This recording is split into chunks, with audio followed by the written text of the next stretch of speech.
Hello kiddos, so here's a little bit more help with reading potential energy diagrams, and I'm also going to talk about writing thermochemical equations. So first, let's do the potential energy diagrams. So we have your graph, okay? We have the reaction pathway as the reaction proceeds, and then we have energy on this side, okay? Now, let's say that the reaction looks like this. So here is the energy level of the reaction when it started, and here is the energy level of the reaction when it finished. Okay, so what happened? Did the energy level go up or did it go down? As the reaction proceeded, the energy level went down.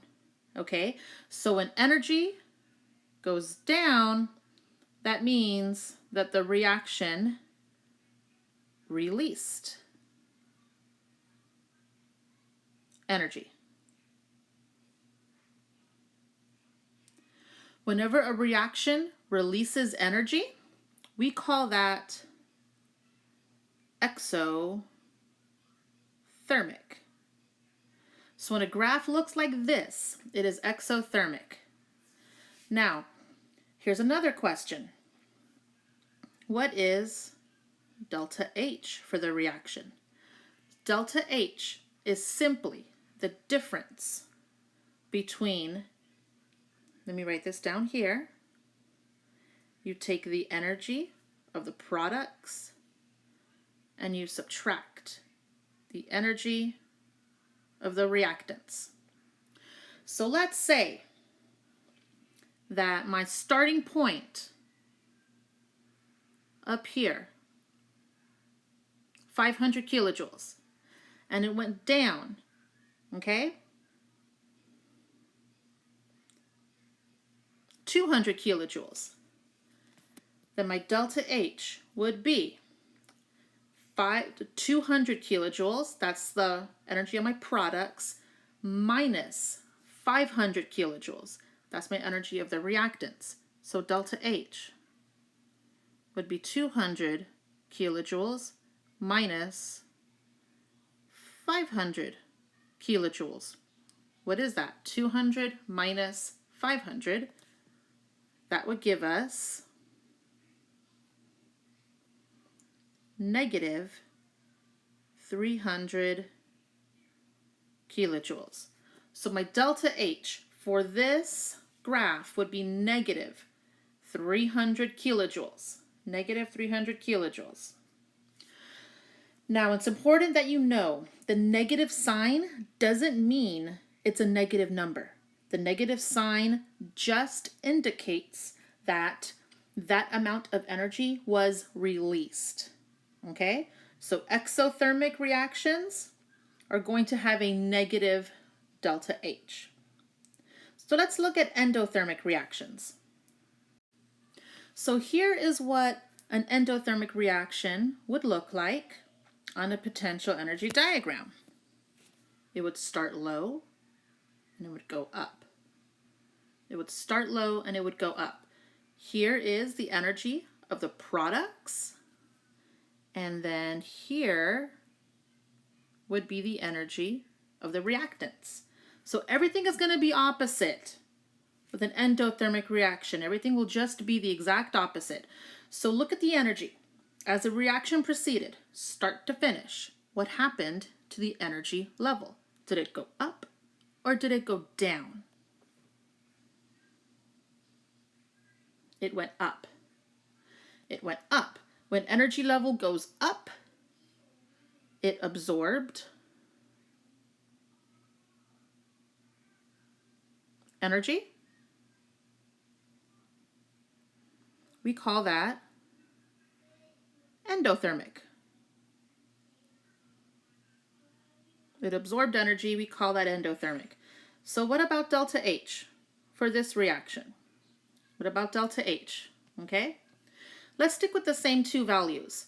Let's say that this one is still 500 kilojoules, and let's say that this one on the bottom 200 kilojoules, okay? Remember, delta H is simply the energy of the products minus energy of the reactants.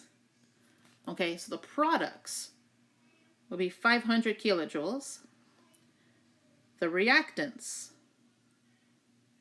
200 kilojoules. So what is my delta H for this endothermic reaction? It's going to be positive 300 kilojoules. Positive 300 kilojoules, all right? So an endothermic reaction is going to have a positive delta H. The positive sign simply indicates that that amount of energy was absorbed. So to sum up potential energy diagrams, we have releasing energy, exothermic. The delta H would be negative. We have absorbing energy, endothermic. The delta H will be positive. Okay? Remember, delta H is simply energy of the products minus energy of the reactants. Simple, no tricks. That's all there is to it. So now let's talk about thermochemical equations. So look at this equation here. A plus B yields AB, and then off to the side, I've written delta H equals 50 kilojoules. Okay, 50 kilojoules is positive. First of all, positive delta H. Is that endothermic or is that exothermic? It's going to be endothermic. It's absorbing it. Okay, so it's absorbing energy. So whenever a reaction has to absorb energy, that's like saying it requires that much energy, okay? You can't boil water unless you input a lot of heat. An endothermic reaction won't happen unless you input that delta H, okay? You input that energy. So since it's acting, okay, this 50 kilojoules is acting as a reactant, when we rewrite this thermochemical equation, we're going to write it with the delta H on the reactant side. So we would put A plus B plus 50 kilojoules yields AB. That's how we would rewrite it, okay? Positive delta H goes in the reactant side, all right? Positive delta H, okay?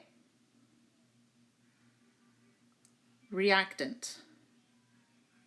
Positive delta H, reactant. So let's look at one where the delta H is negative. Let's say we have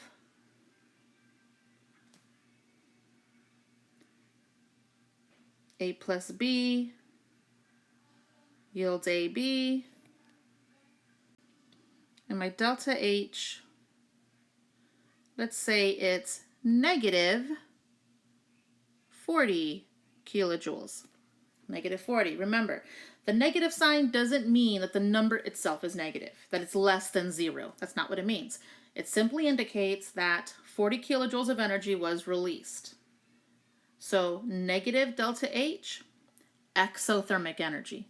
That much energy is released, it's going to appear as a product of the reaction. So when we have a negative delta H, we are going to write it as a product. Now, notice, negative delta H. Okay, the 40 kilojoules is written as a negative number. But when you write it in the equation, you write it as a positive number, okay? Don't put a negative number here. It's not minus 40 kilojoules. That's not what it's saying. It's just saying that much energy was released, okay? So A plus B yields AB plus 40 kilojoules. So if the delta H is negative, you would write it on the product side. Delta H is positive, you write it on the reactant side. Delta H is negative, you write it on the product side. So let's go backwards. Let's say you're given a problem with the heat term in the equation, and you have to take it out of the equation and write it off to the side. Let's do a couple of examples like that. So here we have a reaction. A plus B yields AB plus 75 kilojoules. We have to rewrite it with the heat term off to the side. Okay? We call that an enthalpy notation. We have to rewrite it in enthalpy notation with the heat term off to the side. So what do we know? We know that the 75 kilojoules is on the product side. What does that mean in terms of delta H? Is it going to be a positive 75 kilojoules or a negative 75 kilojoules? Because we know that we're going to take that heat term out and put it off to the side. We're going to write it like this, delta H equals. I'm going to put 75 kilojoules, but is it positive or negative? That's the question. 75 kilojoules is on the product side. That means that that much energy was released. So if it's released, in order to notate that it was released, we put a little negative sign. So negative 75 kilojoules. Just like that, okay? Now, if you have a problem where the heat term is written on the reactant side,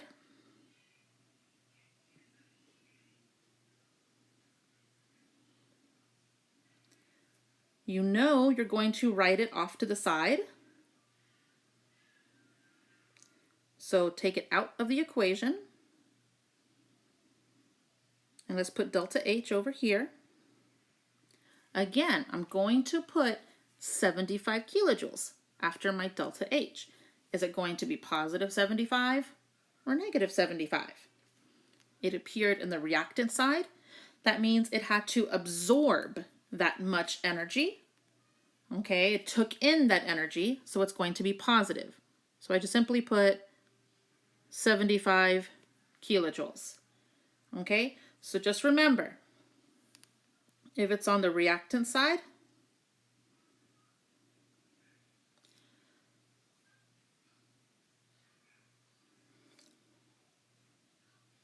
delta H is positive. If it's on the product side,